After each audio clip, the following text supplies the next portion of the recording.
আসসালামু আলাইকুম, আমি Asiya Islam. Welcome to my channel cook master Bangla recipe. আজকে আমি আপনাদের জন্য নিয়ে এসেছি আলু আর ময়দা দিয়ে একটি ক্রিস্পি নাস্তার রেসিপি। এটা দেখতেই পাচ্ছেন কতটা সুন্দর। এটা দেখতে যতটা সুন্দর ও লোভনীয় হয়েছে, এটা খেতেও ঠিক অতটাই সুস্বাদু হয়েছে। আপনারা বাসায় যখন এটা তৈরি করবেন তখনই বুঝতে পারবেন এটা কতটা টেস্টি। আমি আপনাদেরকে একটি নাস্তা ভেঙে দেখাচ্ছি এটা কতটা মুচমুচে হয়েছে। এই দেখুন, এটা দেখতেই পাচ্ছেন আপনারা কতটা মুচমুচে হয়েছে। আর কথা না বাড়িয়ে চলুন দেখা যাক এই নাস্তাটা আমি কিভাবে তৈরি করেছি। Let's go to my channel. এই নাস্তাটা তৈরি করার জন্য আমি এখানে একটা বল নিয়ে নিয়েছি, আর এর মধ্যে নিয়ে নিচ্ছি 1 কাপ পরিমাণে ময়দা, আর এর সাথে দিয়ে দিচ্ছি 1/4 কাপ কর্নফ্লাওয়ার। আমি কর্নফ্লাওয়ারটা দেওয়ার কারণে এটা একটু মুচমুচে হবে, ওই জন্য আমি কর্নফ্লাওয়ারটা ব্যবহার করেছি। আর এখানে দিয়ে দিয়েছি স্বাদ মতো লবণ। আপনি আপনার পরিমাপ অনুযায়ী লবণ ব্যবহার করে নেবেন। আর এখানে আমি ব্যবহার করছি রান্নার সাদা তেল, সয়াবিন তেল। আমি 2 চামচ পরিমাণে রান্নার সাদা তেলটা ব্যবহার করলাম। এখন আমি এটাকে ভালোভাবে মিক্সড করে নিচ্ছি।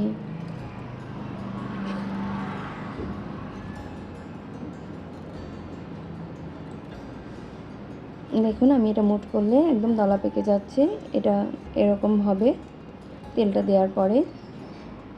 আর এখানে আমি হালকা কুসুম গরম পানি দিয়ে এটাকে একটা ডো তৈরি করে নেব। ময়দা আর কর্নফ্লাওয়ার মিক্স করে তারপর হচ্ছে আমি এই ডোটা তৈরি করে নিচ্ছি। আমি আস্তে আস্তে আলতো হাতে একটু করে নিচ্ছি। আর পানিটা আমি অল্প অল্প করে অ্যাড করছি, দেখতেই পাচ্ছেন। আমি একসাথে কিন্তু পানিটা অ্যাড করিনি। একসাথে পানিটা অ্যাড করলে হয়তো বা নরম হয়ে যেতে পারে, এই জন্য আমি পানিটা অল্প অল্প করে অ্যাড করছি। আমার এখানে আরেকটু পানি লাগবে, ওই জন্য আমি আরেকটু পরিমাণে পানি দিয়ে দিলাম। এখন আমি আমার ডোটাকে একটু ভালোভাবে মতে নেব। দেখতেই পাচ্ছেন আমার ডোটা কিন্তু কমপ্লিট। এখন আমি এটাকে একটা ঢাকনার সাহায্যে ঢেকে সাইডে রেখে দেব। আর এখানে আমি মাঝারি সাইজের 4-5টা আলু সিদ্ধ করে নিয়েছি। আলুটা আমরা সবাই সিদ্ধ করতে পারি, ওই জন্য হচ্ছে আমি আর ভিডিওতে দেখাইনি, ভিডিওটা বড় হয়ে যাবে ওই জন্য। আর আলুটা সিদ্ধ করে ওটাকে ছিলে এখন আমি একটু ম্যাশ করে নিচ্ছি। আমি একটা ম্যাশারের সাহায্যে ম্যাশ করে নিচ্ছি, আপনি চাইলে হাতের সাহায্যেও ম্যাশ করে নিতে পারেন। আমার আলুটা ম্যাশ করা হয়ে গেছে, দেখতেই পাচ্ছেন।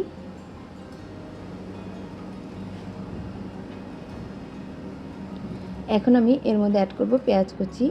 আমি দিয়ে দিলাম পেঁয়াজ কুচি, আর দিয়ে দিব হচ্ছে 10-12টা কাঁচামরিচের কুচি। ঝালের পরিমাপ আপনি যেরকম খান ওরকম দেবেন। আর দিয়ে দিয়েছি ধনিয়া পাতার কুচি। এখন দিয়ে দিচ্ছি স্বাদ মতো লবণ।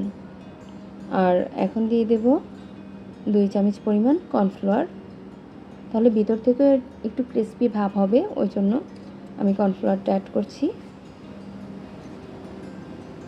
এখন আমি এটাকে ভালোভাবে মিক্সড করে নিচ্ছি।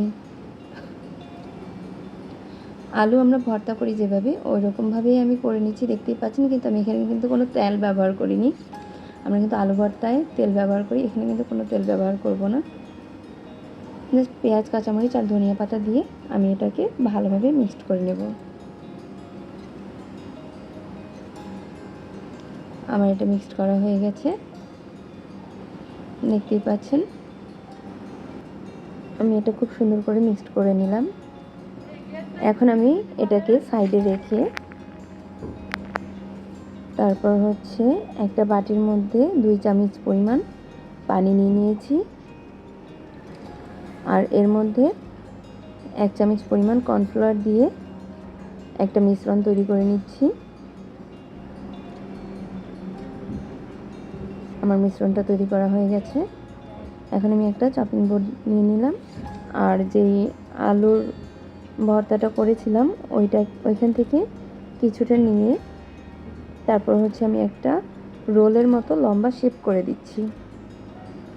একদম আলতো হাতে, দেখতেই পাচ্ছেন আমি একটা রোলের মতো লম্বা শেপ করে দিলাম। তো সেম প্রসেসে আমি সবগুলো রোল করে নেব। আর এখন আমি যেই ময়দার ডোটা করেছিলাম সেখান থেকে কিছুটা ময়দা নিয়ে তারপর হচ্ছে এটাকে একটু মতে নিচ্ছি। মতে গোলাকার একটা শেপ করে নিচ্ছি। এখন আমি একটু এটার উপরে তেল দিয়ে দিচ্ছি। আমি ময়দা দেব না, একটু তেল দিয়ে তারপর হচ্ছে এটাকে একটু বেলে নিব। আমি এটাকে রুটির মতো করে বেলবো না, গোল করে এটাকে আমি একটু লম্বা করে বেলে নেব। দেখতেই পাচ্ছেন আমি লম্বা একটা শেপ দিচ্ছি এটাকে। এটাকে কিন্তু আমি গোল করছি না।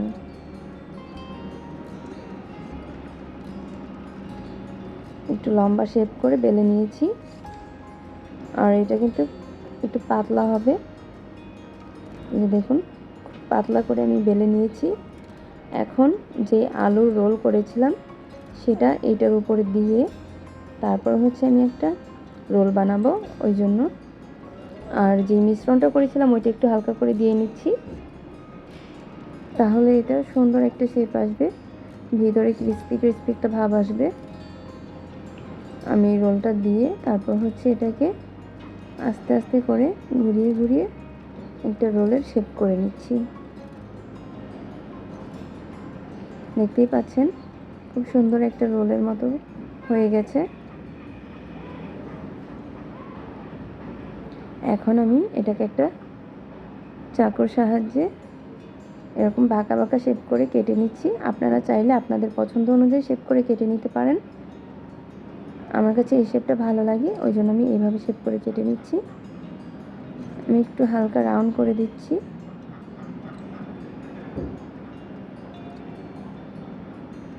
দেখতেই পাচ্ছেন সেম প্রসেসে সবগুলো আমি তৈরি করে নেব। আমি আরেকটা রোল তৈরি করেছি, এটা আপনাদেরকে কেটে দেখিয়ে দিচ্ছি। দেখতেই পাচ্ছেন আমি কিভাবে কেটে নিয়েছি। সেম প্রসেসে আপনারা হচ্ছে এটা এভাবে তৈরি করে নেবেন। আমার রোলগুলো সব করা শেষ।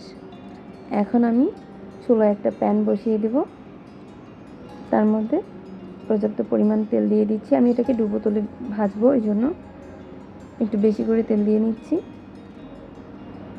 তারপর হচ্ছে আমার যেই আলুর আর ময়দার নাস্তাটা আমি তৈরি করেছি ওইটা এই তেলের মধ্যে দিয়ে ভেজে নিচ্ছি।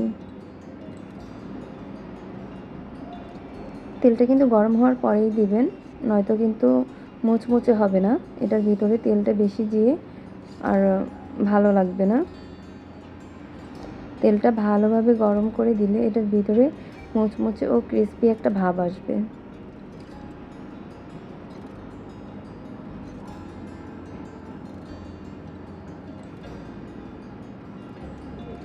আমি উল্টে দিচ্ছি, এক পাশ হয়ে গেছে, এখন উল্টে আরেক পাশ ভেজে নিচ্ছি। আপনারা সেম প্রসেসে এইভাবে করে ভেজে নেবেন। আমার ভিডিওটা যদি আপনাদের কাছে ভালো লেগে থাকে অবশ্যই আমার ভিডিওতে একটি লাইক করে দিবেন, আমার চ্যানেলটাকে সাবস্ক্রাইব করে আমার পাশে থাকবেন। যারা অলরেডি এই কাজগুলো করে দিয়েছেন তাদের সবাইকে অনেক অনেক ধন্যবাদ ও তাদের জন্য অনেক অনেক ভালোবাসা। দেখতেই পাচ্ছেন আমি সবগুলো নাস্তা উল্টিয়ে দিলাম।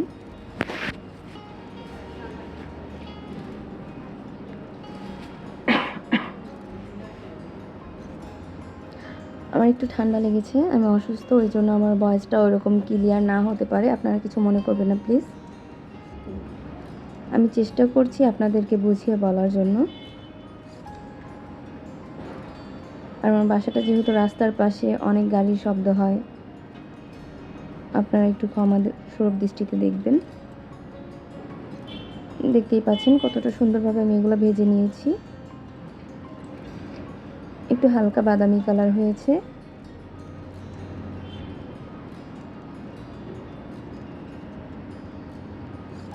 এখন এগুলোকে আমি একটা জালি চামচের সাহায্যে উঠিয়ে নেব।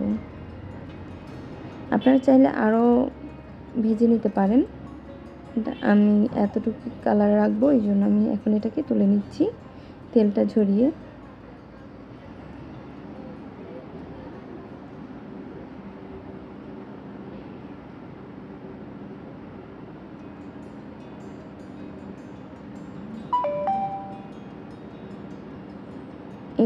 একই সেম প্রসেসে আমি সবগুলো নাস্তা ভেজে নেব। বাকি যে নাস্তাগুলো ছিল ওগুলো আমি তেলের মধ্যে দিয়ে ভেজে নিচ্ছি। আর তারপর আমি এগুলো আপনাদেরকে সার্ভ করে দেখাচ্ছি। দেখুন কতটাই সুন্দর দেখতে হয়েছে। এই নাস্তাগুলো আপনারা বাচ্চাদের টিফিনে বা বিকেলের নাস্তাও ব্যবহার করতে পারেন।